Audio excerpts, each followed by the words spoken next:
This week on the show, video game layoffs, plus so many director sex pests to talk about. All that and more on this week's episode of Nerdigo News. Bruno, do the thing.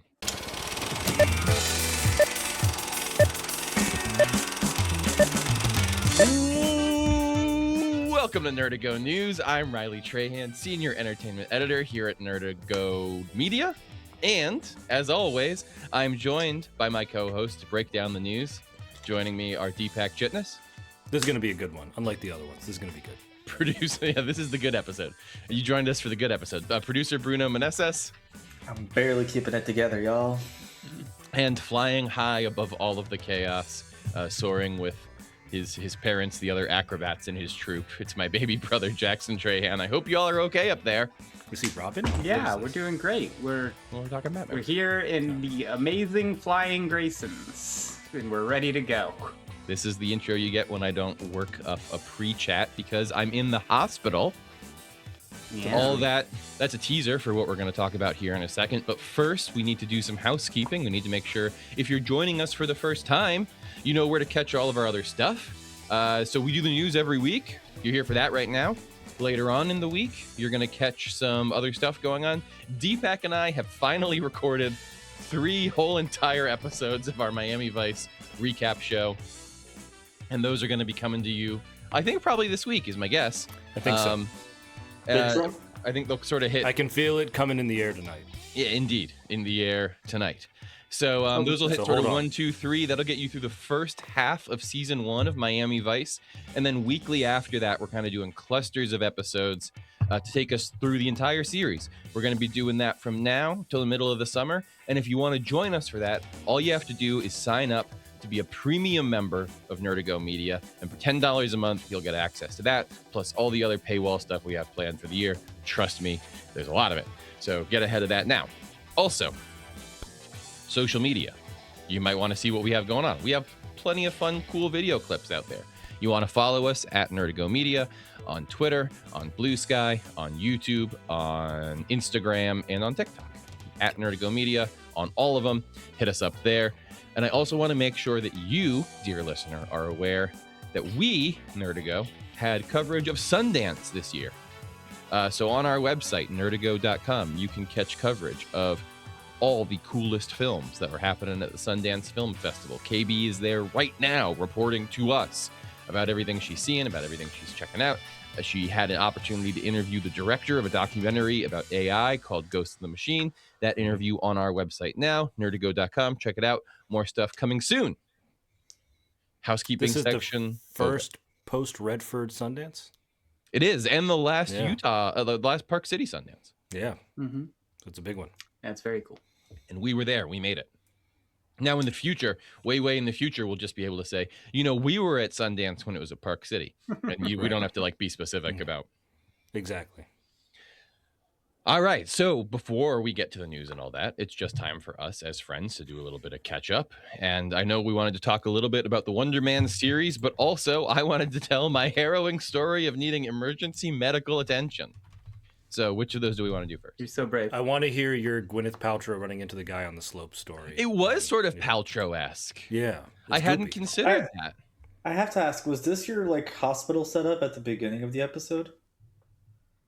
Well, no, this is going to be it now. This is it. Yeah, that's what I'm asking, because based off of our previous episodes, a lot of people would have expected us talking about the pit. So I just think this is hilarious. Oh, yeah. No, I understand. No, I actually had to go to the hospital. Yeah, he had an erection lasting longer than 4 hours. Yeah, and they had to drain it. No, Pit going strong, enjoying Pit season 2. Mm-hmm. But no, and so yeah, I wanted to do the 2026 Pit challenge. So you were like, I got to get in on this for real. Get admitted to the emergency room. Yeah, despite the fact that I host a podcast about news about Batman for the last 10 years, I do occasionally leave this basement of a dungeon of a basement, take your pick, and venture out into the flesh world. And so this year, look where it got you. Yeah, right. The flesh world. I'll tell you guys so this year I got a new snowboard. I was really excited about it. It is beautiful. It's a Never Summer. Is the brand of the company that makes the board. And so for a long time, when I started snowboarding, when I was really getting into it, there was a sort of technology people were really into where there would sort of be one curve in the board. So that like the center of the board would be kind of the high point of the board, and it would curve down so that there were two sort of contact points with the snow right about where your feet were. Right. And so that was supposed to just be less surface area. You would go faster. You'd have more control. Very, it was the high point of snow. All recipe for disaster. Yeah. Since then, I learned recently, they have added the technology is now at a point where the same board will have multiple curves sort of over the course of it. And so I was all excited to try this new board out. I was out on the slopes. I did maybe 1 or 2 runs, just sort of trying to get a feel for what this new thing kind of felt like, just getting it under me. My first like serious, all right, let's go run. First turn I went into, I fell. Makes sense. I'm still getting used to this new thing. I'm sitting on the ground. I'm kind of just waiting to there's other folks downhill in front of me. I'm waiting to pop back up to kind of get going down the hill. From behind me, somebody comes smashing into me. Just full force with the front of their board, right in the old forearm here. I'm kind of sitting like this with my arms behind me, and they just blam right into me and go over me and then go like rolling a little bit down the hill. And I'm like, oh, that hurt. And I kind of take a second to get up. I've got my headphones in. I've got to like pop one of my earbuds out. We check in. We're both okay. They go. I go a little bit after them. Well, I thought I was, to be honest. I thought I was totally fine. I go down the whole hill. I get to the bottom of the hill. I get back on the lift. I go up. I do another run. And this is when you notice the exposed. While I'm on the lift the second time, I look down at my jacket and I see that like there's a cut in my jacket and like the fluff of my jacket is sticking out. And I'm sort of like, oh, that's weird. And I stick my fingers in there and I feel that it's wet. Yeah. Oh, and I'm like, oh, that's probably not good. I shouldn't be wet. Yes, right. I just try to keep all the wet not stuff. There. It shouldn't be wet under the fluff. No, definitely not. So I'm like, okay, I'll hop off. I'll get down the mountain. I have to go to the bathroom anyway. I'll head to the restroom. I'll do that. I'll see what's Get to do the rare ski lift down. You did like with a bleeding arm have to snowboard back down the mountain. No, well, I didn't. It's not that I had to. It's that I chose to because I didn't think the situation was that bad.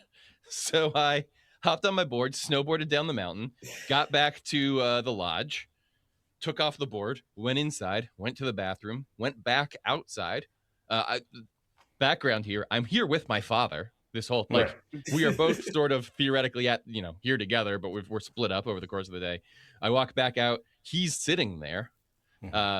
Just sort of, enjoying the day or whatever, just looking like a king, sitting in a big old Adirondack chair, looking out over the skiers.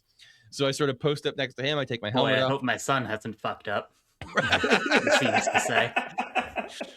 So I walk up next to him. I take off my helmet, and he goes, "Hey, what's going on?" I said, "I think I hurt myself. I just want to take a look at what I'm working with here." And so I take off my jacket, and I have multiple sweatshirts on, and I strip off one of the sweatshirts, and the second one has some blood on it. And I take that. I think he's like, I think you hurt yourself. I take that. Well, no, I take that sweatshirt off maybe a little too quick for him to catch it, but my long johns underneath that are pretty drenched. And that's when he goes, "Oh."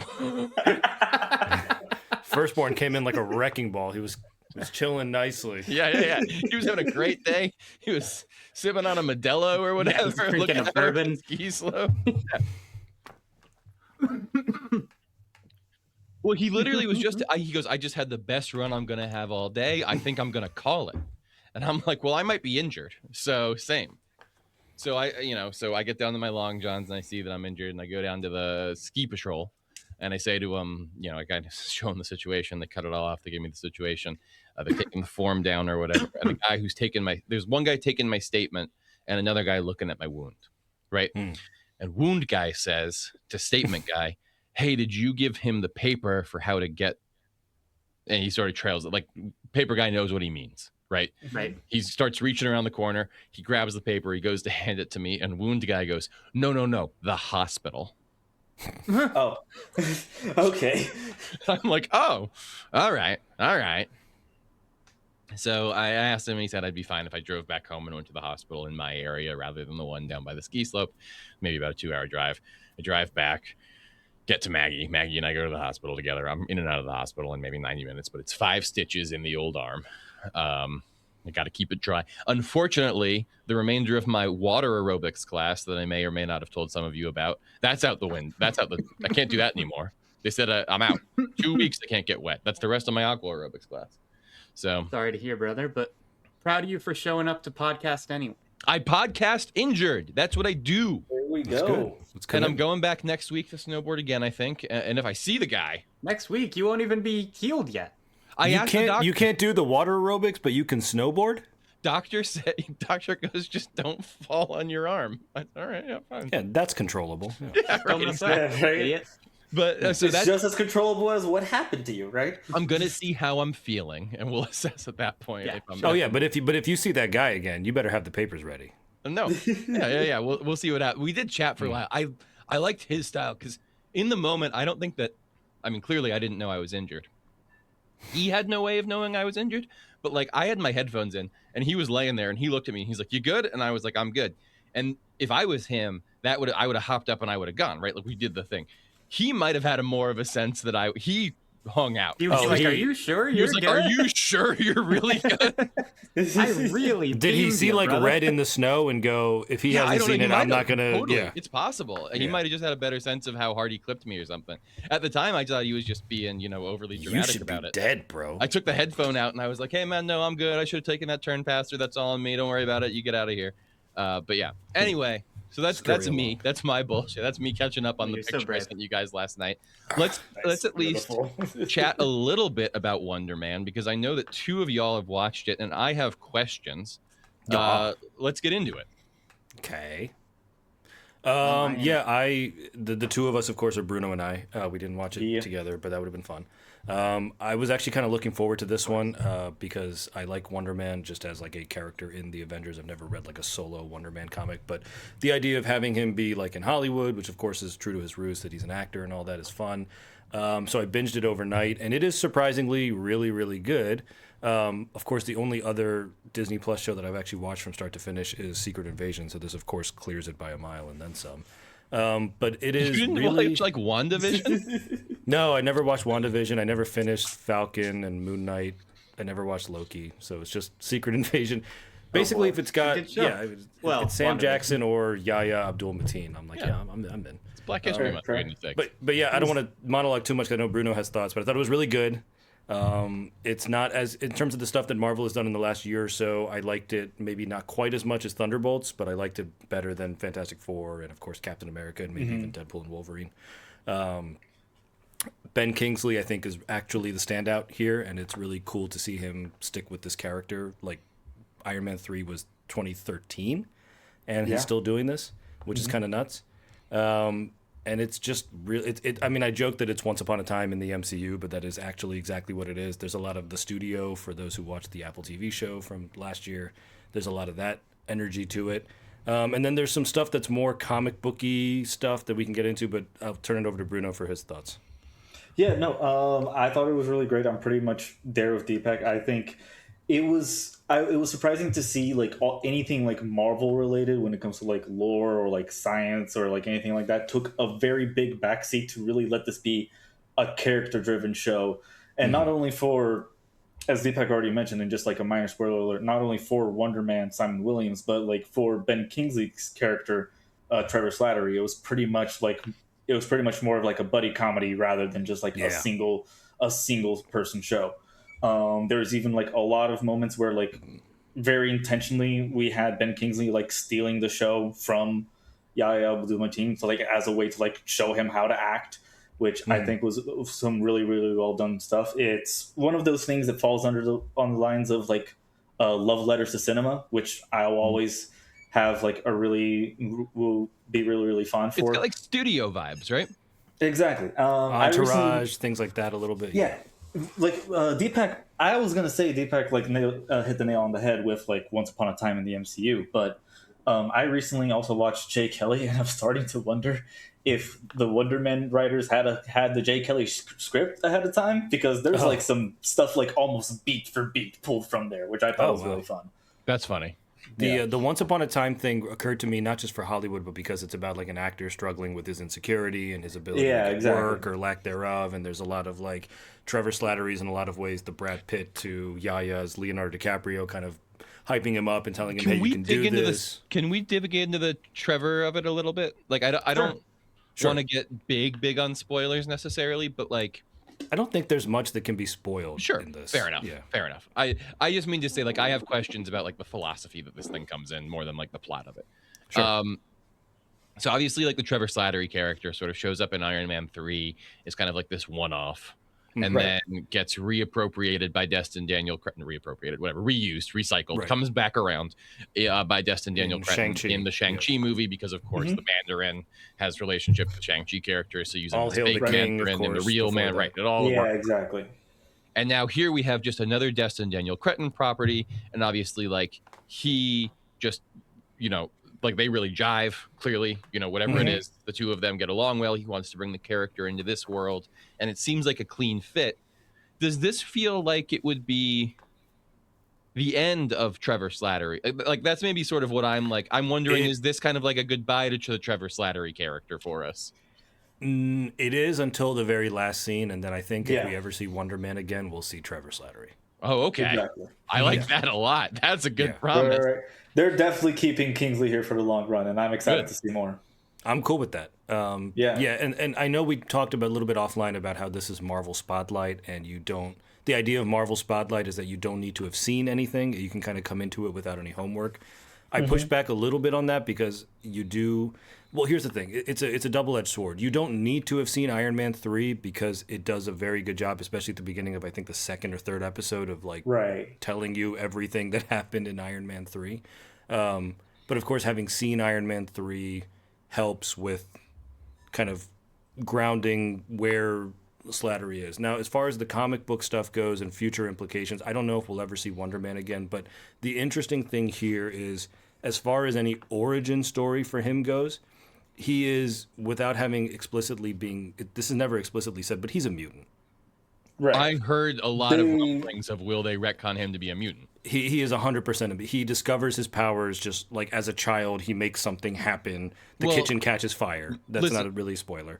And it's just like the X-Men movies. Like no one knows they're a mutant until they accidentally do something crazy. And then, exactly. Until they suck the powers out of their boyfriend or whatever. Right. Bruno, maybe here's the question that I would throw to you. If like, first I would love to obviously get your reaction to that, but on top, like building on that, with the Destin Daniel Cretton component of this and Spider-Man Brand New Day like on the horizon, is the move here that maybe nobody's talking about, Yahya Abdul-Mateen is in Brand New Day?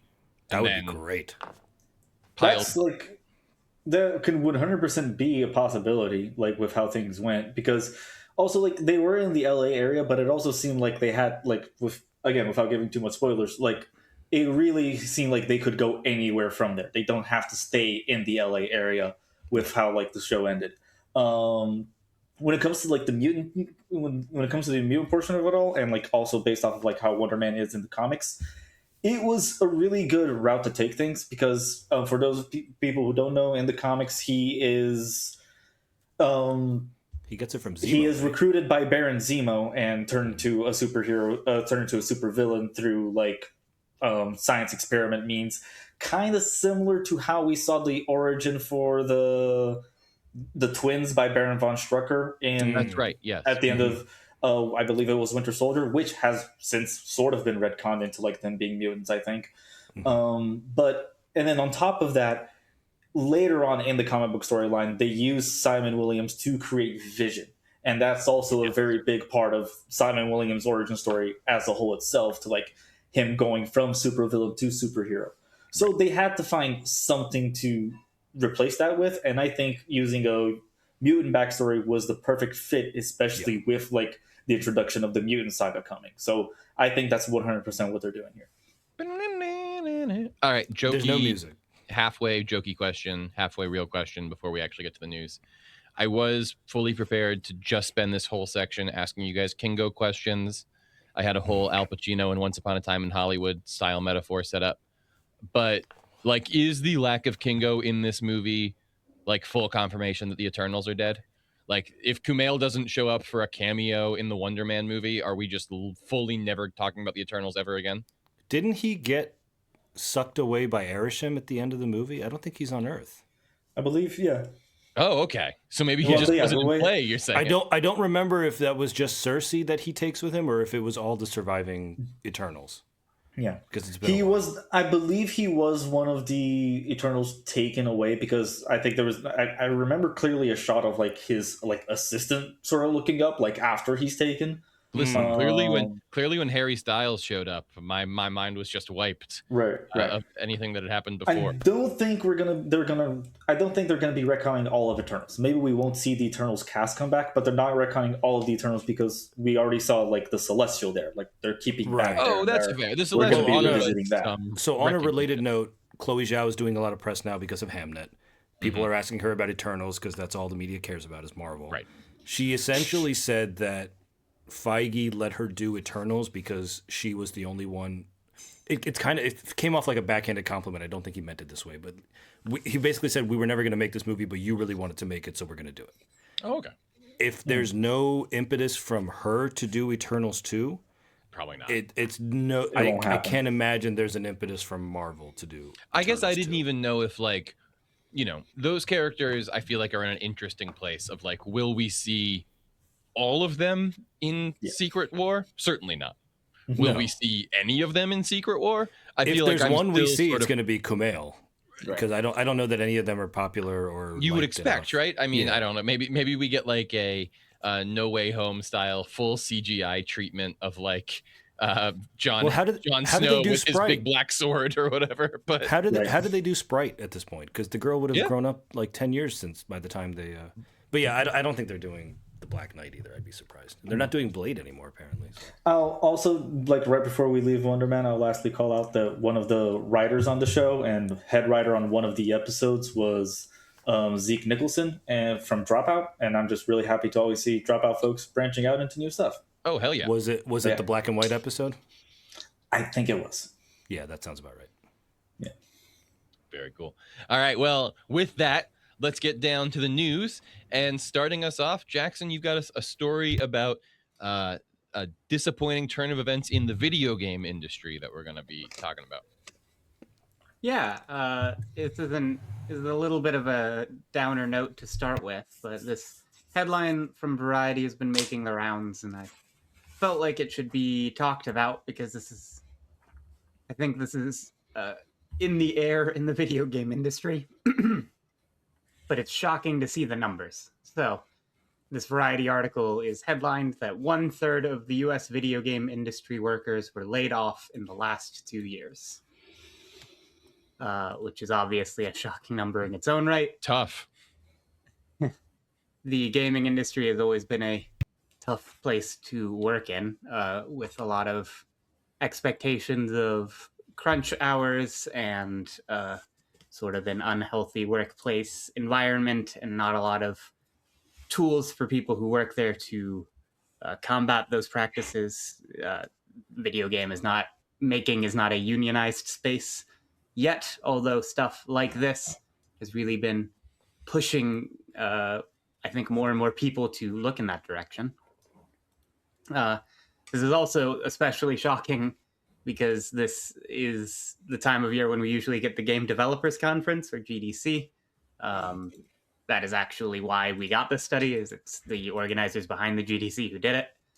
And they interviewed 2,300 industry professionals from a variety of different industries, since video gaming can touch a lot of different pies. So like I said, I think anyone who's been like paying a lot of attention to the video game space would not be super shocked to hear this, except for maybe just how dramatic it is. But what do you guys feel when you read this headline? I mean, the first thing I think of anytime I hear about layoffs or unemployment is the advent of AI and how that's, replacing a lot of workers. Is that what is happening here? Is it a big push towards automation? Yeah, I think that is the perspective that they're definitely looking at, is certainly the adoption of generative AI has started and only really increased. And it was also looking to get a sense of the game developers' opinions of those tools and how they should be used and other things like that. So I definitely think I would be shocked if that wasn't a part of this. I have another question on that note, but I'll save it for the end because it might lead us on a tangent. Sure. Well, one of the things from this Variety article that I thought was interesting was they call out that this is a quote from the report: those at AAA studios were highly likely to have experienced layoffs at their companies. 2/3 of respondents at AAA studios said their companies had layoffs. 1/3 of people working at indie studios reported the same. I thought that disparity was different, that 2/3 versus 1/3 number at AAA studios versus indie studios, only because we have sort of talked about over the last 10 years or so of us talking entertainment news on this show, we have discussed, I think, extensively how there has been this evolution in the gaming space where so many independent studios were kind of gobbled up by large AAA conglomerates looking to like maximize their you know value of like their Game Pass experience, for example, by being able to say like, look, all these indie labels also release their games straight to us.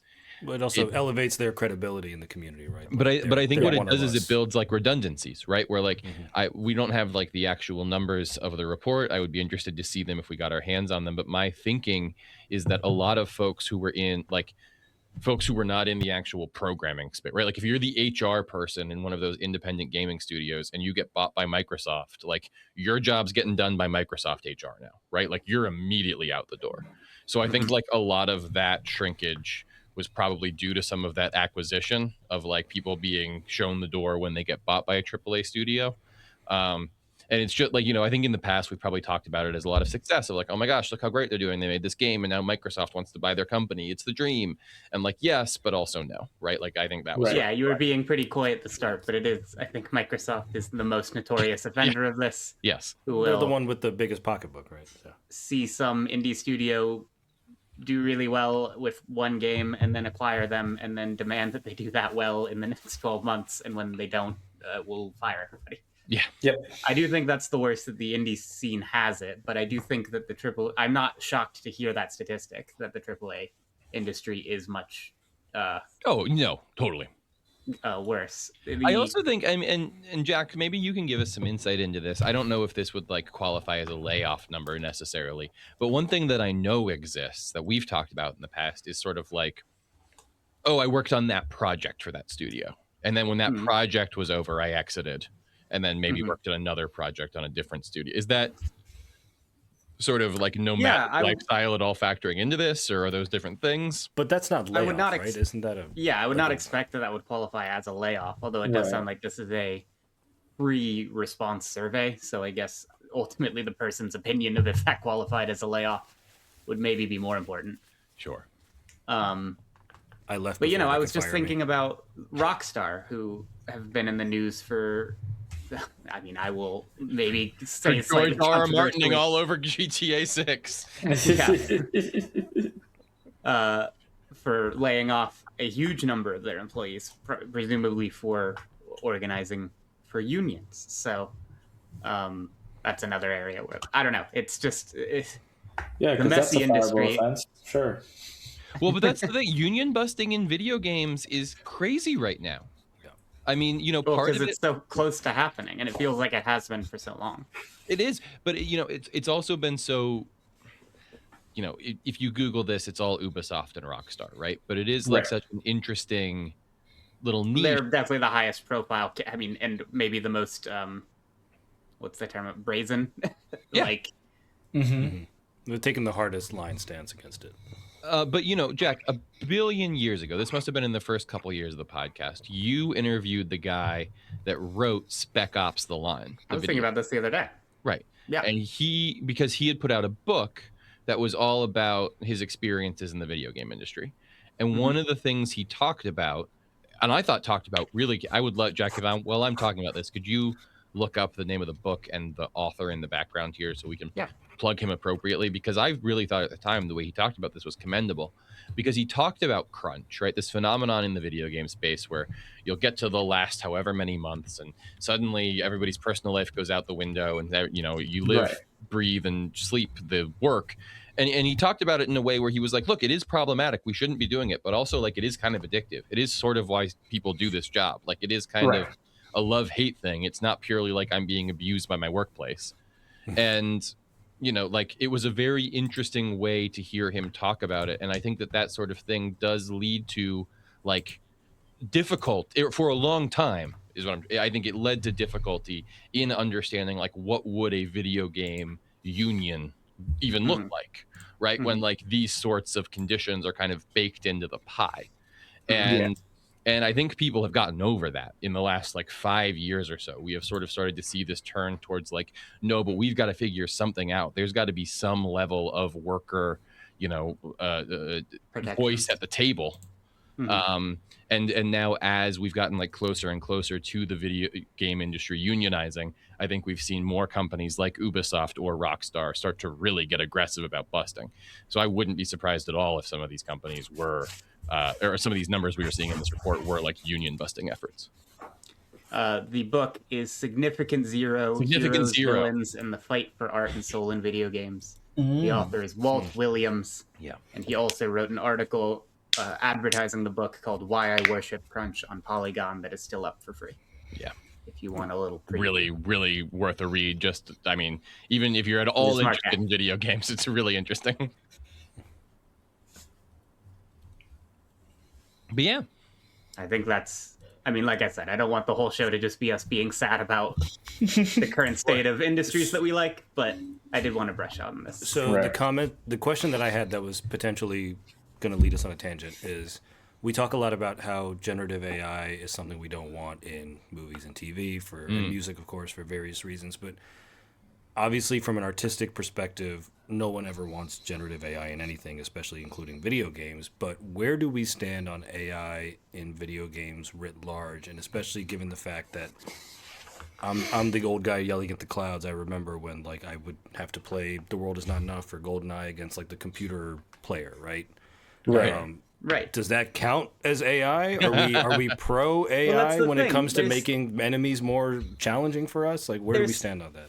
Stuff in art that is not a problem to be automated. Like, I'm not mad that an animator didn't trace every ray of light in my video game by hand, because that would be impossible and insane. Right. I just don't think the story is one of the areas that we need to automate.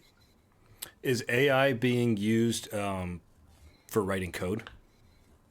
Yeah, I think I've thought about this a lot. I think the attitude towards AI is a lot more lax in like programming space. I think there's a lot of reasons for that.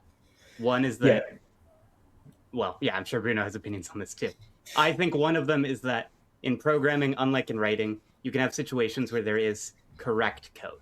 Like if I want to sort a list of things, there is a fastest way to do that. And the AI generally knows what that is because we've talked about it enough.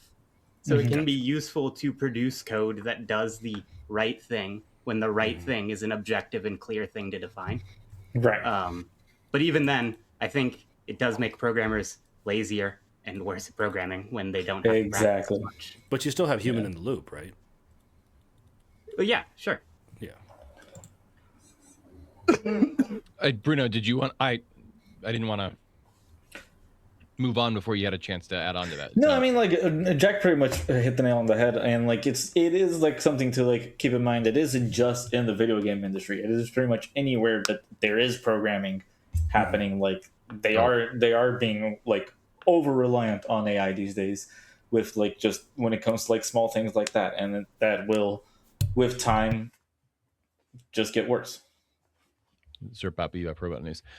Next up in the news, before we head too far down that rabbit hole, well, Bruno, you had some movie news we were going to start digging into. Let's talk about that a little bit. Movie news, some could say even like some brighter video game news, you know? Sure. This past weekend, Markiplier's directional debut in Iron Lung, a movie based on a video game that Markiplier has played quite a bit, came out in theaters. Theatrical, not to be super pedantic. No, theatrical feature-length debut. Just slightly pedantic. He did do YouTube gave him a bunch of money and a studio to make a thing, which is almost certainly the only reason he was able to do this. But guys, Deepak and I are elder millennials. Please explain every single word. When you guys said Iron Lung, I wasn't joking when I asked how does he tie into Doomsday, because that's what it sounded like. yeah. Iron Man, Iron Gal, Iron Lung. Heart. Yeah. Come on. So Iron Lung. Iron Heart, Iron Lung is an indie video game exactly. that came out a number of years ago. Mhm. That Markiplier, who is a YouTuber of some note, He wants to fuck Pokemon. That's Real what I know name, about that guy. yes, he was. Spock. That's incredible. That's your frame of reference for this. Yeah. But yes, You he did showed release me a video. That's in which that's he wanted to officially fuck my Pokemon. introduction to this gentleman, by the way. He Is the did one make a who pretty wants to- popular video where he explained which Pokemon he would and would not have sex with. But that's Who were really they, by neither the here way? nor there. And were any of them Chansey? I'll send Deepak, you. I am he sending went you. through all of them, and I'm I'll send you the literally video. already copying and pasting the link to Deepak. You don't have to worry about it. Because this will be a nice little diversion from watching people in Florida get arrested. So He was and is a YouTuber who kind of is well known for like playing and having strong reactions to indie horror games. I would say Right. is the niche he sort of carved. I think he's probably how I found out about Five Nights at Freddy's. He's almost certainly how you and most of Oh. the population found out about Five Nights at That Freddy's. is very true.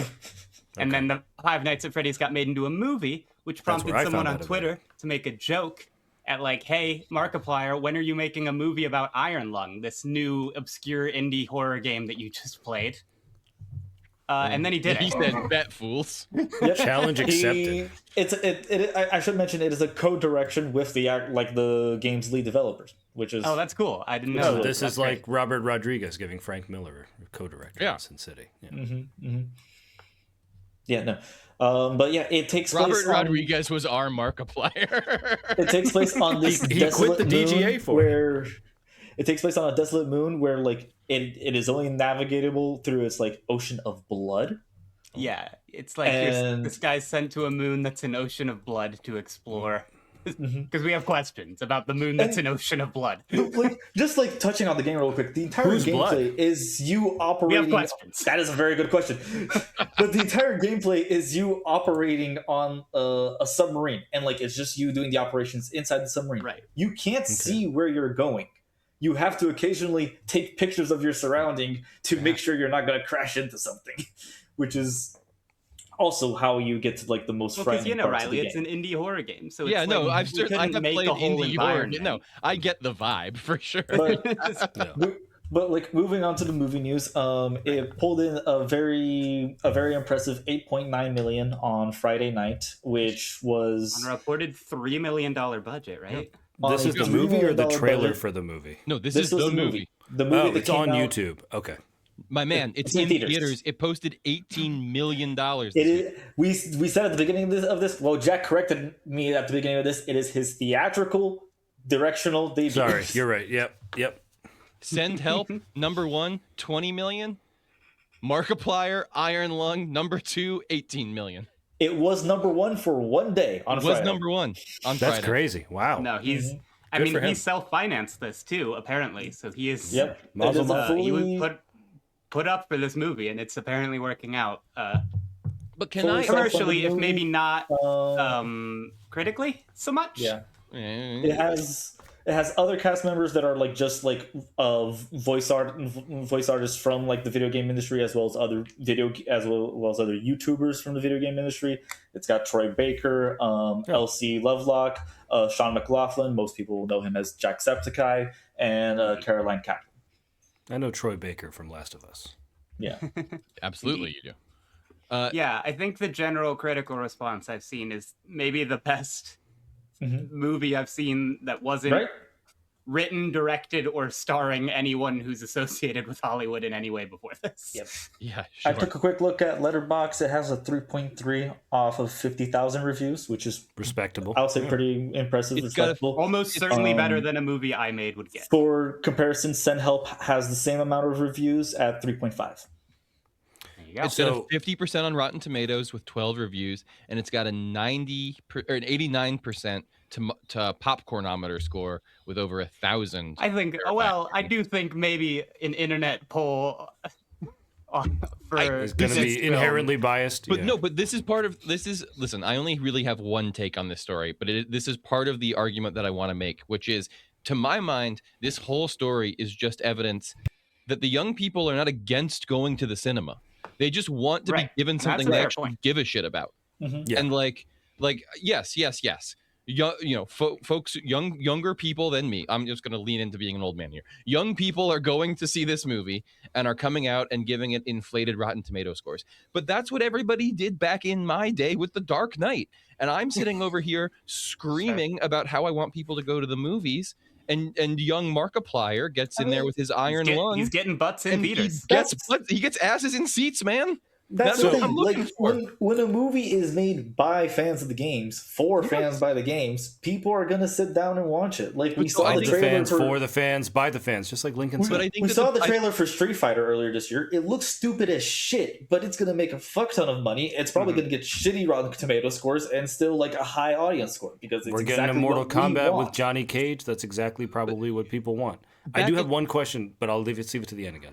I was just going to say, back in the reason I think it's important to call that out is because back in the day, I remember the argument being made that like YouTube was the on-ramp for young filmmakers and aspiring artists who wanted to eventually make like movies, right? And I think that over time we came to believe that was a lie. Yeah, right? But now, maybe not. Maybe it just isn't what we thought it was, right? Maybe it looks a little different. Maybe you have to do something else. But I think that this clearly proves that it's not as much of a lie as maybe like we came to believe it was. Maybe there is some middle ground there. And I just think it's very interesting to see like, I'm not saying that this means Game Theory goes out and makes a $50 million blockbuster next year or whatever, but like it is interesting to see, they are also giving out Golden Globes for podcasts. We're in a weird middle space, I guess.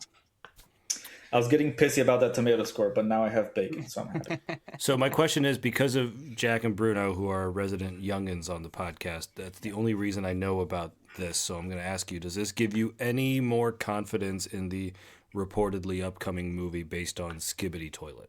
Oh, yes, indeed. I guess maybe financially.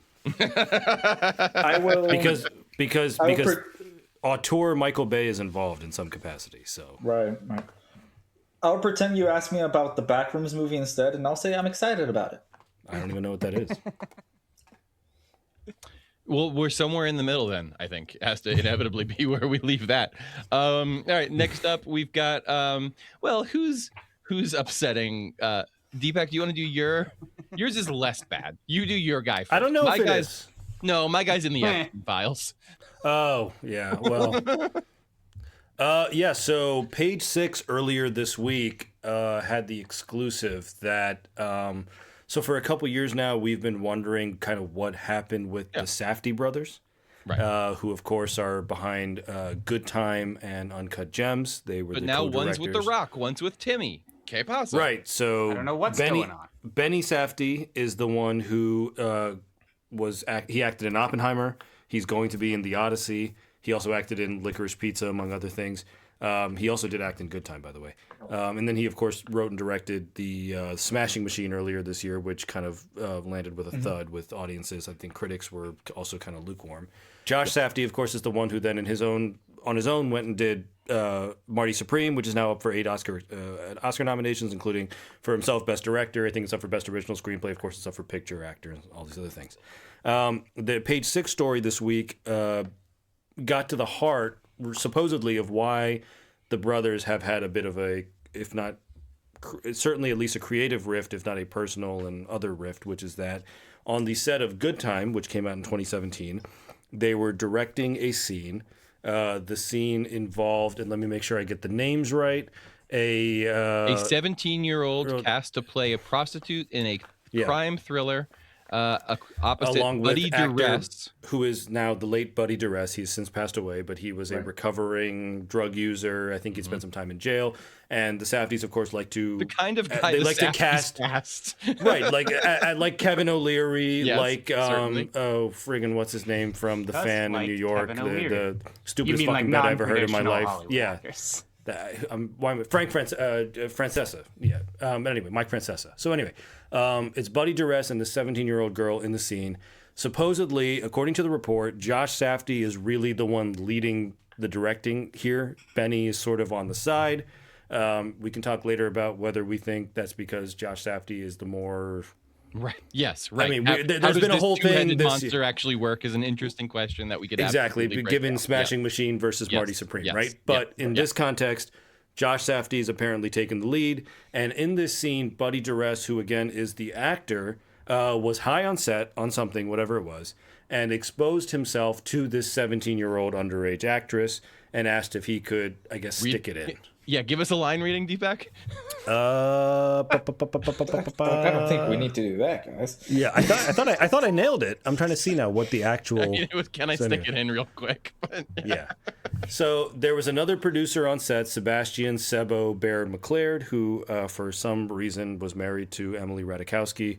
I have a friend who's very bitter about that. We'll talk about that later, because he thought that they were meant to be. Poor guy. Yeah, he's been dealing with it. So they're apparently going through a divorce right now, and through that divorce, these allegations came out in some form of discovery. So of course now the question is, why didn't Josh Safdie stop things? Why didn't he address this? Because apparently on set things just kind of continued. The scene ended up being cut. But there were no measures taken at the time to protect the underage actress, to make her feel safe. Of course, we live in an age now of intimacy coordinators, and post-Me Too, we're much more sensitive about these things. This movie, Good Time, came out in 2017. I remember being in LA in 2017, which is when Me Too was happening, late 2016 into 2017. So this movie was likely in production, just kind of on the cusp of that. But regardless, you shouldn't need Me Too to know that that's bad. No. There's also some allegations in this that they were shooting a music video separately from this around the same time. I think it was 2018, in which there was part of the video involved like a kid on a roof who was obviously a minor. Josh Safdie was apparently keeping the kid long past what the regulations allow for a minor actor to be on set. He was up on a roof. He wasn't really getting proper food or kind of just the attention that a minor would get in any circumstance, let alone being in that kind of a situation. Right. And it's all coming now, of course, with the Oscars and his Oscar nomination, and Chalamet being sort of the front runner for Best Actor. Obviously, this is not the most important thing in the story, but how does this play into kind of the, not just the Oscar odds, but sort of the politicking that tends to come with any award season, whether you go all the way back to like Hurt Locker versus Avatar and the guy sending the email out saying, don't vote for the $500 million movie, vote for ours. Right. We've seen this kind of thing happen over the years. And then, of course, there's the larger thing in the industry of what do we think of Safdie brothers, Josh Safdie, Benny Safdie. Benny Safdie seems to have, in the time since extricating himself from his brothers, made friends with people who are Paul Thomas Anderson Right. and Chris Nolan, among others. Josh Safdie, there was an interesting thing I read that, hey, if you don't know how to direct actors, you hire people who aren't actors and just tell them to be themselves because you're not as good at directing them. The Oscar nomination may say otherwise, but I haven't seen Marty Supreme yet, so I'll leave that up to Bruno and Riley to weigh in. But that is sort of the table setting for this very grimy story, and now I hand it off to I you. mean, I think the most relevant part of the Oscars to this story is, like, would we be talking about this if Right. Marty Supreme and Timmy were not up for so many nominations? Which is also grimy in Yeah. its own way, because this should have come out Yeah. when it happened. But I don't Absolutely. think people knew Exactly, the Safdie like, brothers until why- Uncut Gems. Exactly. Why is it being held on to until right now? Is Right, like a big exactly. question that I'm sure a lot of people are having when it comes to the whole like politicking of it all. And does Chalamet deserve to be stained by this? Probably not. Probably But, not. You know, I don't know if anyone has read Abel Ferrer's memoir titled Scene. It's an interesting read if you're looking for an exciting book. Abel Ferrer is, of course, a supporting actor in Marty Supreme, and he is the type of guy that Josh He's a Safdie director likes. from quite a while ago. He's a director. He was a director and an actor. He had a long-running substance Right. abuse problem and mental He health did the issues original and- Port of Call, right? Yes, that that Herzog then Werner with did Nick the Cage. sequel to. Yeah. Yes. Mhm. Just a quick excerpt from his memoir. We would work Tony's cut against the music using a new video equipment that Chris had introduced us to. Magic hour was 3:30 a.m., which gave us enough time to come down to the cafeteria, a new bar around the Union Square, for come last down. call. A Long Island iced tea is a drink where they basically pour everything they've got into a glass. He would order 3 of them when we arrived, and another 3 1 minute to 4. I would order a bottle of red wine. That would get us through the second shift of editing. or at least until Mayan, Tony's Chinese assistant, would show up punctually at 7:30 a.m. to prepare us for the next day of editing. That was our cue to leave. She always asked us how work went, and I always said the same thing: incredible. And then he just goes on to relay the other, more illicit drugs and narcotics and firearms that were necessary for him to get through a day. The recall to be able to write about that years later, despite what they were doing at the time, is mind-blowing to me. Yeah, drinking a lot. They were taking a lot of drugs. They were, around guys that just had Uzis sitting out on tables. This was Abel Ferrara's life. This is the kind of guy that Josh Safdie likes to associate with. Like, there is no question about that at all. You listen to an interview with Josh Safdie about movies. You spend any time listening to Josh Safdie talk, you get the sense that, you watch Uncut Gems, you watch I was going to say Timmy Chalamet, Marty Supreme, Good Time. That should be what the movie's called. It should be called Timmy Chalamet. You get the sense immediately that Josh Safdie is like fascinated by these people. There's no denying that at all. Yeah. The specifics of this story are only knowable to the people who were there at the time, right? But it's like, it is very damning that you look at it and go like, well, that makes sense. Like, that's, I think, probably everybody's reaction reading this story is like, that sounds like a Josh Safdie thing.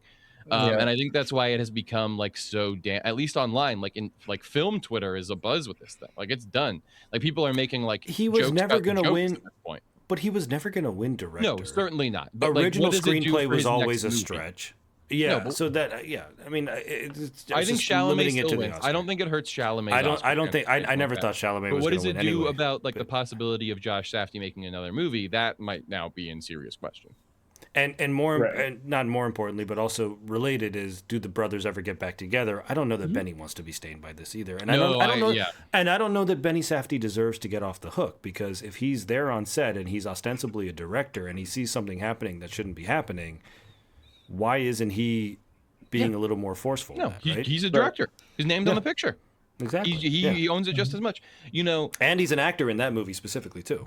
The Coens split has been something that, Blank Check did the Coens last year. I've been thinking about the Coens. Yeah, we were talking about that, front of mind for me, and obviously they took some time apart. And people have talked, the Ethan Coen quote that I've heard come up over and over again is he said, we just made too many Westerns in a row, right? It was like, we did No Country for Old Men. That was like our biggest movie ever up until that point. And then we did True Grit, and that was our biggest movie ever up until that point. And then we did Ballad of Buster Scruggs, and that was like 6 Westerns. They weren't like consecutive though, but yeah. No, but I think this was just, like, I think his point was just like, those were the movies. Like, it was all those movies. Those were always the ones that were like making me roll my eyes and be like, oh God, do I really still want to do this? Yeah. And, I definitely think that, listen, one day Jackson will want to go. Well, this is the thing we're really not talking about here, is that, of course, one day Jack will want to go make his own podcast. And I'm just going to need to be okay really itching when that happens, when Jack goes and makes his better podcast. I'm just gonna, nominated for a golden. You get a Golden Globe. Yeah, and then we're all sitting here like, well, we know who the better brother is now. Yeah, exactly. Exactly. I'm left for dust. All right, we've got more stuff to talk about, so let's cruise through here real quick. I have, of course, the other directorial sex pest we need to talk about a little bit this week. Brett Steven Ratner. Spielberg. Oh, sorry. Hey, who lawsuit coming. Yeah, the Melania documentary, you may have heard, it's out. You can go see it in theaters. Of course you can. Is it not a biopic? No, it is a documentary. Oh, I thought it was. God, if it was a biopic. Sorry, we should talk. Okay, so if you don't know what the movie's about, it is a because I've seen Anora. Yeah, it is a documentary about the 20 days before the 2025 inauguration. So January 1st to January 20th, 2025. What was Melania doing to get ready to be the first lady again? Okay. That's what the movie's about. Amazon and MGM paid $40 million for the picture, which is an unprecedented amount of money to pay for a documentary. Sorry, one question. Was it made on spec and then they bought it, or did they finance it for $40 million? No. They bought it. Okay. For $40 million. With about 70% of that going to Melania as a licensing fee. Mm-hmm. we can talk about it if you guys want, but the production was evidently exhausting, chaotic, and disorganized with Not great, actually. with multiple people talking about how the worst part of it was having to deal with Brett Ratner, who is, as I mentioned earlier, in the Epstein files. You can see a picture of him and Jeffrey Epstein canoodling girls with black boxes over their faces right now if you Google his name. We, of course, knew he was a monster from years ago. There's never been a question that Brett Ratner was kind of awful, but now we have government evidence of it. Yeah, I don't know. It just, the whole thing sort of seems like it's top to bottom sleazy. But I really did think that the Ratner of it all was kind of the most interesting part. Of course, we've heard Trump, kind of howl about how he would love to see a Rush Hour 4. Rush Hour was originally Brett Ratner's IP. And, sort of the message behind the Melania documentary seems to be, if you get canceled, just give it time. You'll eventually be reclaimed. And the whole thing, is that the spin of the movie, that it's like Trump lost but then came back? So I don't know if it's the spin of the movie. I just think that it's the spin of kind of the meta narrative around the thing, right? That like Bezos, who is spinning down the Washington Post presently. From what I remember of the official premise is like her during the time of his like second campaign, like his the campaign for the term that he's on right now. Yeah, it was leading up to the inauguration. It was kind of like her. So he had already won, but this is preparing for. Yeah. Okay. Yeah. There was some other interesting thing. There was in particular a Rolling Stone article that I read this week that I thought gave us some interesting insight into behind the scenes stuff on the movie. Apparently Ratner is still living at Mar-a-Lago filming Melania just all the time, implying that there could be another one of these things. What's that fish that attaches? Yeah. Right, exactly. Ramoa, I think. Yeah, Ratner's some sort of doesn't Amazon that won't let go of the Trump machine? Amazon needs streaming content. Yeah, they need content. They got to pump shit out, and Rush Hour 4 is not going to pay for all these itself. Video game series. Well, Rush Hour 4 is time. also it's New Line Cinema, which is a Warner Brothers subsidiary. Yep. So I don't see Warner Brothers welcoming Brett Ratner into their good graces, especially with what they're going through now, and especially that might be part of why Paramount was so heavily pushing for it. But if they're going to Netflix, I mean, I don't think, with all due respect, whatever he's due, Brett Ratner, I don't know that you need him for a good Rush Hour movie, because he did all three of them, and the third one was not. But do you think he probably just gets paid? That's what I think. Well, yeah, he does. Yeah, I think he's an EP. He probably just gets paid because the movie got made, right? Correct. He directed the first one. There's probably some licensing fee he's owed. All three. What? I don't think they're gonna make it now. I suspect. Well, Jackie Chan has become quite problematic, also. Unfortunately. Yeah. So, but yeah, I do think sort of the implied story of this movie, right, is that they hire this high-profile, highly controversial figure. He sort of has a comeback narrative that he is like astroturfed through this process, right? Like now he's able to say, look, I made this, legitimate film, right? There was the premiere of it was the same day that Matthew Good got shot. Everybody was hanging out at the Kennedy Center watching the premiere of this damn thing. Tim Cook. Who's Matthew? Matthew Preddy. Yeah. Okay. The premiere of the premiere. You got the two. You got the two. Yes, yeah, I got you. I combined them. The premiere of the film is the day Matthew Preddy gets shot. Apple. I was CEO, I think Matthew Tim Good Cook, is Ozymandias. That's probably what it was. Tim Cook is hanging out in the lobby. Tim Cook, who has a show that features victims of Brett Ratner, director of the film. Like the whole thing is just mania to me. Olivia Munn put out a separate statement that I thought, is she was one of the victims, right? Along with yes, Elliot Page, who was Ellen Page at the time. Yeah. Yes. X3. On the X-Men sets. Anyway, the whole thing is just insane to me, but especially just like the Hollywood side of it, right? Watching all those guys kind of orbit each other and give each other harbor and safe space. Obviously at this point I don't expect anything better from the Trumps, but it's the Ratners and the Bezoses of the world that really make my hackles get up. So anyway, it's at my local Alamo. I won't be seeing it. But now it's time for us to really quickly talk about Robert Pattinson and whether or not he's going to be Batman and how many Batmans he may or may not be. Bruno, you want to set this up? Following up on the news that I ran us through last week, where James Gunn finally confirmed Brave and the Bold writer as Christina Hodson. He also just tacked on that, I think, in one of his usual like Threads conversations, that we wouldn't be seeing any production on Brave and the Bold like getting really actively underway until after Reeves' Batman Part 2 came out, starring Robert Pattinson. Because Gunn wants to direct it himself. Well, we'll get to that. That brought on some people asking the question about like whether he's still debating Pattinson being the Batman of the DCU or not. Someone asked, is there a chance Robert Pattinson could play the DCU Batman, even as a sort of variant disconnected from the Matt Reeves movie? Yeah, like another universe or something. James Gunn finally gave a very resounding no, period. And that has been the headline for the week in terms of DCU, is that Pattinson is very confirmed not going to be DCU's Batman. We're going to get a new Batman in Brave and the Bold. Very confirmed. Is that now the official status? Because I do feel like he said this a few times. He has said this a few times, but can I say my updated take on where we are? Yeah, I think I feel confident in this. I think that my updated take on where we are given all of this is one, and as Robert Pattinson will be... Yeah, it's one, Robert Pattinson will be the DC. No. One, as Bruno says, there is sort of more to discuss on this and on the Andy Muschietti side, but I do think that James Gunn is eyeing directing Brave and the Bold.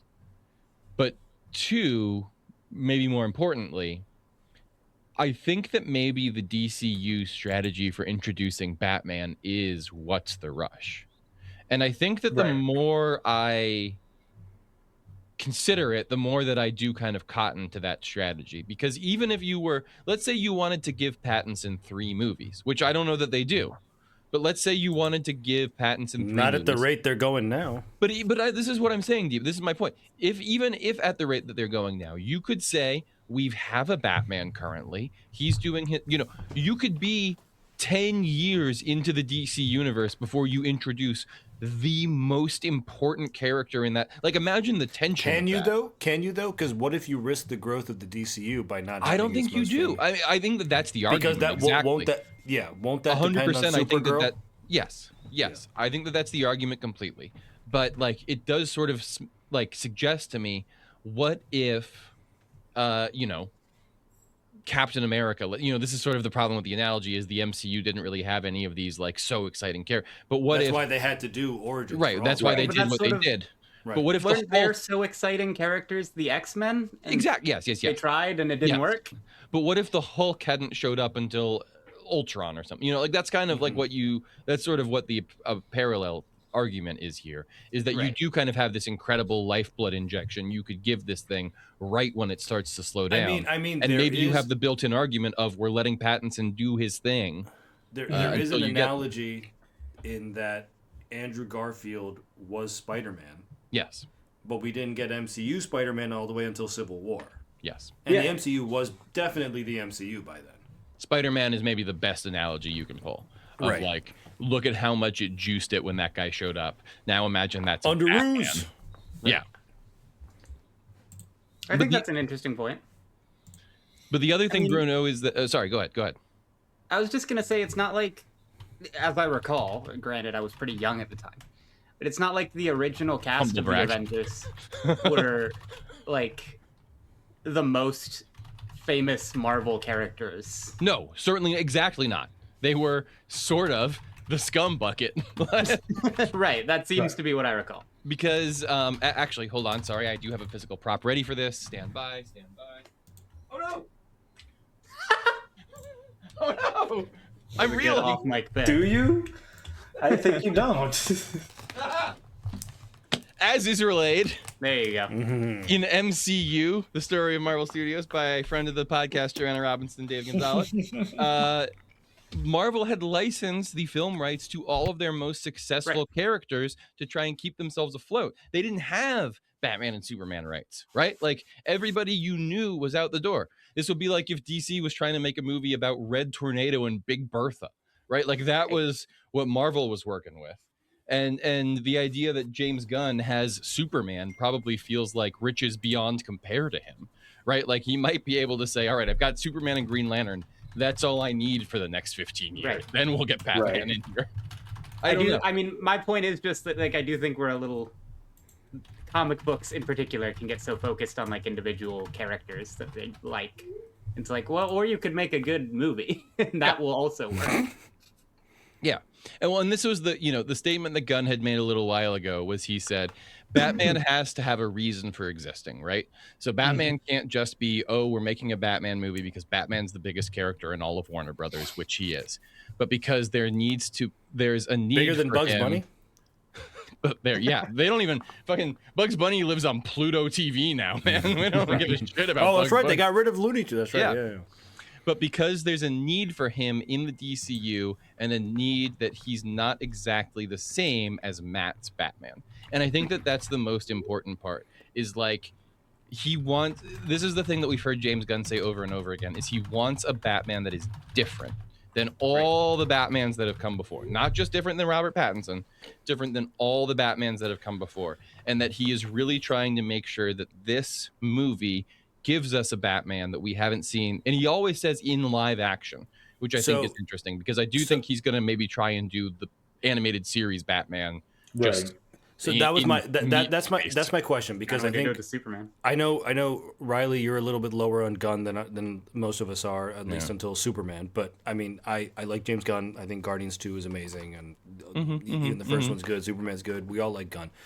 What does a James Gunn Batman look like? Is it Hal Blam, Adam West Batman? Is it Joel Schumacher Batman? Because I feel like it's reversed because animated series is largely based on Burton's aesthetic. Are we getting another Burton-style Batman with Gunn where he brings back the Danny Elfman music and all of that? I have a really specific answer to this, but Bruno, what do you think? I don't think it's Gunn. I don't think Gunn's trying to direct Brave and the Bold. Okay. I'm willing to give. But even if he doesn't, the benefit of the doubt, especially and I would world. And I would like an Andy Muschietti Batman because I kind of, costume notwithstanding, I liked what he did with the Flash generally. But even if he's not directing it, even if he's not writing it, he will have a hand in it. Exactly. His influence, he will be the Feige above it all, right? Even if he says he's more hands off, whatever. There's something about that is true. Him stewarding the ship that he's not going to greenlight Batman until it meets whatever standard he has set for it, right?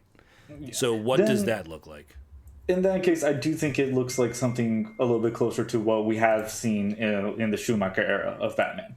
It would be a little bit like more of like that colorful but still like gothy vibe, which it's kind of hard to explain like how they have like sort of like a pulp noir look to it. Well, listen, Bruno, you and I are on the exact same page here because you're saying it's kind of hard to describe. I will throw out a series of words that'll maybe only help comic book fans to dial into it. But if whatever Batman we end up getting from the DC universe, I fully expect it will be Grant Morrison's Batman. Oh, yeah. Okay. They are such a prolific writer because of All Star Superman and all that too. Yeah, absolutely. And you know, Gunn has said we would like to do Batman and Robin, the Grant Morrison Batman and Robin run. Grant Morrison is an amazing writer of Batman. But they are also an incredible writer of comic books in general. And if anyone hasn't read Super Gods, Grant Morrison's memoir, in Super Gods, they write about this idea of the punk hippie cycle. It's given a much more sophisticated name by Grant Morrison in the book, but in the book in Super Gods, they write about how they believe that generations go through cycles where they're either hippies or they're punks, right? And we kind of go from one extreme to the other. And they said that in Super Gods, they said that the ability to tune into an audience, and I listened to this on audiobook, so it was Grant Morrison's incredible voice, like oatmeal through a grinder. This person talking to me about comic books. Oh, you know, the thing about comic, you need to be able to dial into the audio. So it was so delicious. Is he Scottish? Talk about it. He's very Scottish. Very Scottish. Very Scottish. But they talk about how if you want to find your comic book audience, you need to know where you are on that punk hippie balance. And when Superman made the joke about how caring for other people is the most punk rock thing you can do, I was like, James Gunn is listening to Grant Morrison right now. Grant Morrison has James Gunn's ear on this whole project. And so I think we will see a very Grant Morrison Batman in the DCU, which I only sort of bring up because I this week went into my local comic shop and said, "Hey, Katie's who works there on Thursdays. I go on Thursdays. It's not as crowded." I said, "Hey, Katie, order me the Grant Morrison Batman Omnibus because I need to get read up on Grant. Because whenever the DCU Batman drops, it's going to be Grant Morrison Batman, and I can't wait." But do you think Andy Muschietti is a good match for Grant Morrison Batman? Yeah, I do. Yeah. Genuinely, I do. You know, the big thing for anybody who hasn't read it, the big thing that I really enjoy about Grant Morrison's Batman run, which is a fucking trip, y'all, is that Morrison's project was like, what if everything that I know about Batman happened? Like the 60s show, the old comics, the new, all of it. It all, the Keaton movies, the Schumacher movies, all of it. It all happened. And he just jammed it all into this one character's experience. And like some of it is like a mind palace that he's built for himself to train himself to become Batman. Some of it's his real lived experience. Some of it's like fantasy that happened while he was in Scarecrow haze gas or Joker serum or whatever. But it all happened. Some of it's like alternate identity. That does work, though, if you're going to translate it to movies, because it takes into account everything that everyone's seen for 60 years, right? It's kind of interesting, isn't it? Yeah. It goes back to that Watchmen thing we've talked about so many times, right? Where, like, if Snyder really wanted to do Watchmen right, you need to take that central idea and turn it into a cool movie, right? You don't just do the panel for panel recreation. Yeah. Right. Yeah, and that's what I would love to see is, like, take that kind of central idea of, like, every Batman ever and, like, throw that on the screen in some way. Mm-hmm. I don't know. Yeah. That's what I'd be. I feel like I just looked down and realized I'm sitting on a box. No, you're going off though. You're cooking. No, go ahead, Deepak, because I was going to move on a little bit. So my question is, and maybe this is moving on. So if we have to table this, so be it. Whatever Riley described, whatever that was. I mean, I'm fine with it. If that's the direction they go in, so be it. Is it a missed opportunity to not have Pattinson be the DCU Batman? I think maybe he's making a different choice. Fine. Is he making the right choice? I guess is the question I'm asking. I do uncharacteristically have a really short answer here, which is just you're biased. Leave you out of this. No, but I think it's a bad decision because I think that every time you cast a new guy, it's a risk. And that's kind of my people are happy with this. Just take the win, man. Like that's where like we've had so many unsuccessful Batman. Right. People get angry every time. Right. I think it's entirely fair to move on to someone new because like we've moved on to someone new before, and like I think that's okay. It's something that's like bound to happen again. And I think if you were to pull any way you tried to pull Pattinson into the DCU, it does interfere with Reeves' vision for Batman and what Pattinson probably wanted for Batman when he first signed on to play Batman. So yeah, I think you just leave the guys alone, let them get their vision going, let them cook, and let James Gunn cook with someone else. But to that end of interfering with Reeves' vision, again, given the timeline at which he's been making these movies, there's a very good chance the next Batman movie is his last Batman movie. If for no other reason, then he just doesn't have it in the tank to do another one because they take 5 or 6 years out of his life. So there's very little risk, if any, overlap between the Reeves Batman and what would become the DCU Batman, in which case, the Pattinson of it all, he may not. It's the same thing with Bale, right? I don't want to make Batman unless it's with Nolan. Yeah. Right. Notwithstanding, if Pattinson is still down to play the character of Batman, is it a missed opportunity not to take that version of the character and put him next to Corn Sweat? You know, the time I always feel the most powerfully about this is whenever I'm seeing those TikTok compilations that have like the shots from the two movies that are so similar.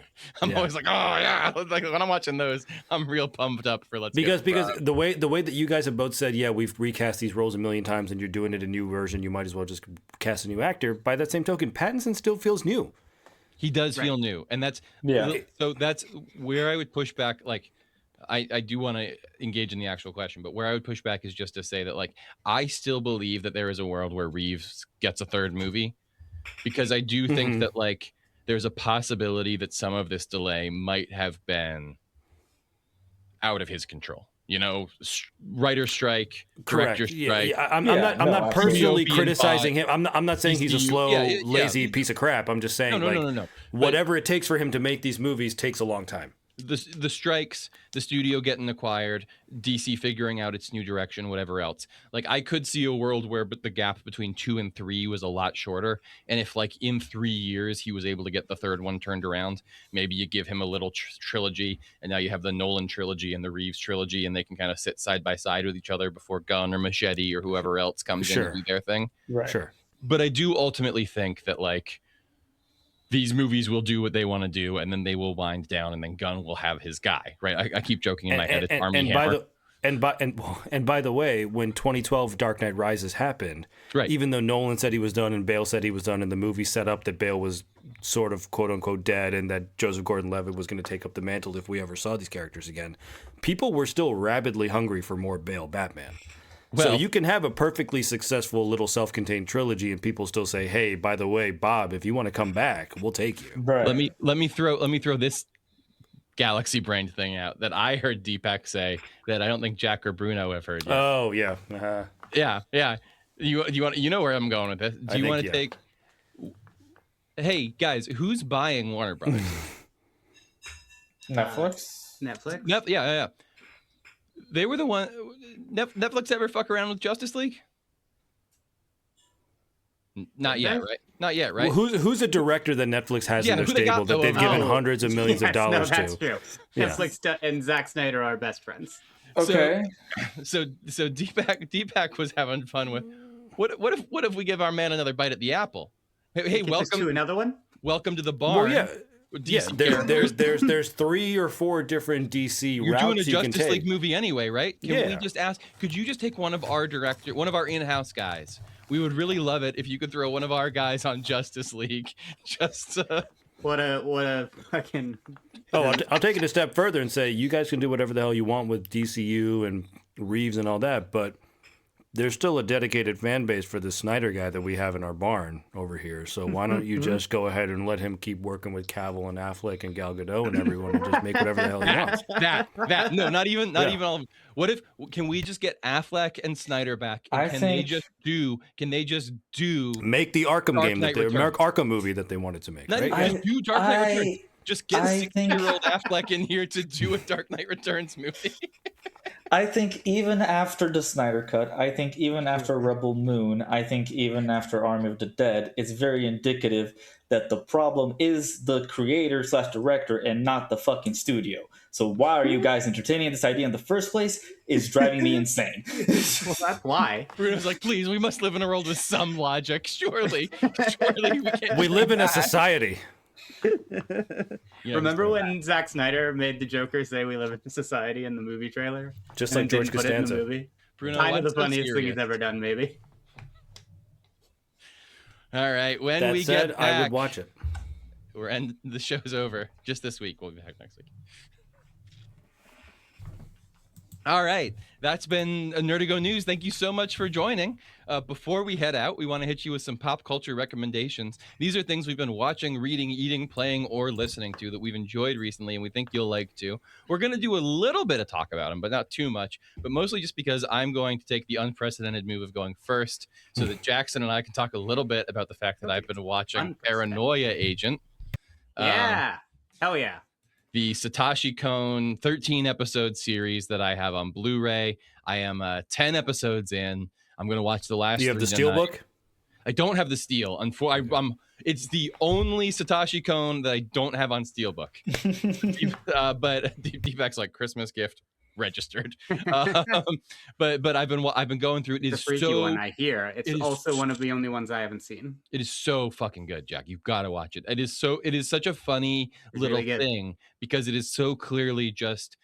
For anyone who doesn't know, Satoshi Kon, incredible Japanese animator, Paprika, Perfect Blue, Millennium Actress, Tokyo Godfathers. The only 4 movies he made, and then he passed away tragically young. Very tragically. For anyone who has seen Inception, you've seen Paprika. If you've seen Inception, you've seen Paprika. He did make Inception before Inception was made. And if you've seen Black Swan, you've seen Perfect Blue.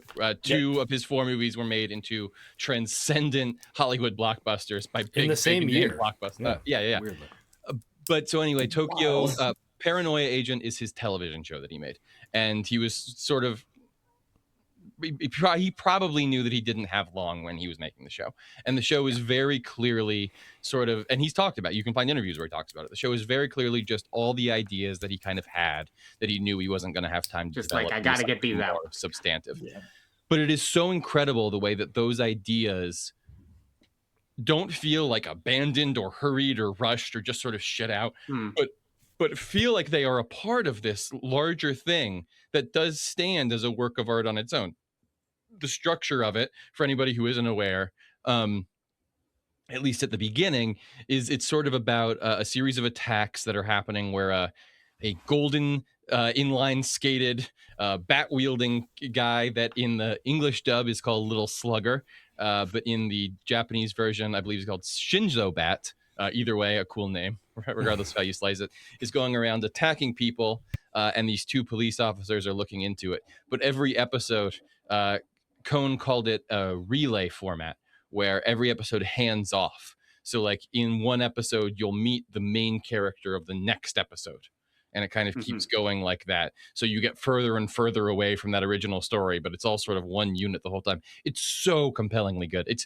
I mean, maybe the most interesting TV show I've seen since I watched Twin Peaks. I'm very into it. He's incredible. I've loved everything he's done, and this one has been on my list for a long time. So yeah, I was very captivated that I sent. The opening sequence is like all the characters like pumping their fists and laughing uncontrollably in front of like horrible backgrounds. And Jack's always trying to get me to watch anime, so I sent Jack a video of just the opening of this anime, and he wrote back like, "So glad you're watching Paranoia Agent by Satoshi Kon. Cannot wait for you to." Like, it's got a distinctive look to it. All right, Jack, what have you been getting into this week as you've been snowed in?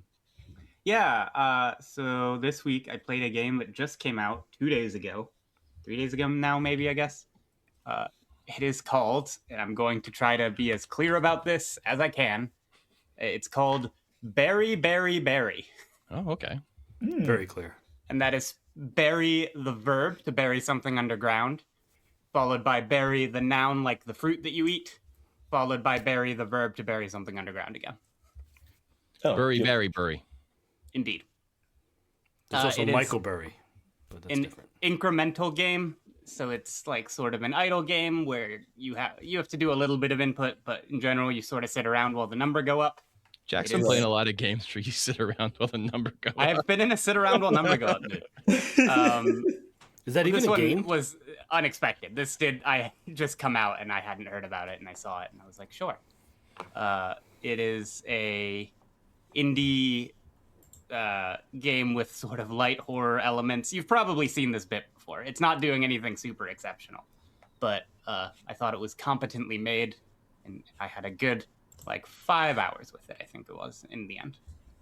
Oh, I see. I'm watching the trailer right now, and no, it is in fact describing a step-by-step process, fellas. Follow me here if you can. Berry. Step Bury. 1. Step 2. Berry. That's Burry, Berry, Burry. It's not. Jack got it wrong. It's Berry, Bury, Berry. You son of a bitch. Oh, shit, I did? Damn it. No, because the step by, you get a berry, you bury it, you get another berry. That's beautiful. Yeah. No, the mechanics of the game are that you spawn fruit and then you throw the fruit in a hole. Yeah, and then feels very live, die, repeat. To hurt you, maybe. Love it. No, they're good, helpful fruits. Oh, they're okay. They look haunted. Bruno, what up? Looking at haunted fruit for a second. Hold on, I need a second. He's on Instacart. Give him Get a back second. to one.